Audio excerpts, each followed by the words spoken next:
So I'm trying to show you in a series of short films about poems that poetry can help us become more aware of ourselves and more aware of the world around us. That poems can extend our sympathy to the world around us. So I'm going to read this sonnet by the Hungarian poet George Szirtes.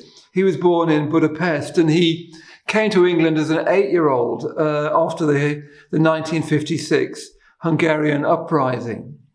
This poem is called Water. It's a sonnet, and it's from his new collected poems, published by Bloodaxe. I'll read it and I'll just say a little bit about it.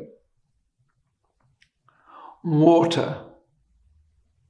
The hard, beautiful rules of water are these: that it shall rise with displacement as a man does not, nor his family. That it shall have no plan or subterfuge, that in the cold it shall freeze, in the heat turn to steam, that it shall carry disease and bright, brilliant fish in river and ocean, that it shall roar or meander through metropolitan districts while reflecting skies, buildings and trees.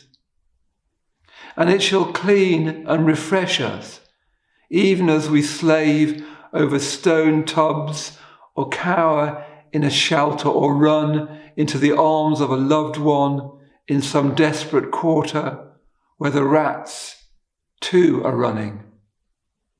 That it shall have dominion, that it shall arch its back in the sun only according to the hard rules of water.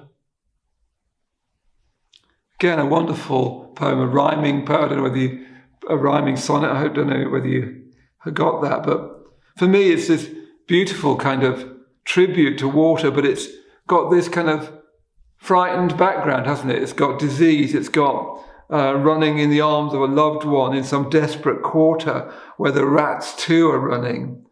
It can freeze. It can turn to steam, but it has no plan or subterfuge. It shall rise with displacement as a man does not, because, of course, George Szirtes was displaced. His family was displaced. So on one hand, it's a praise poem to water, but it's a praise poem to water with a background of displacement and being a refugee from Budapest. So that's George Szirtes for you.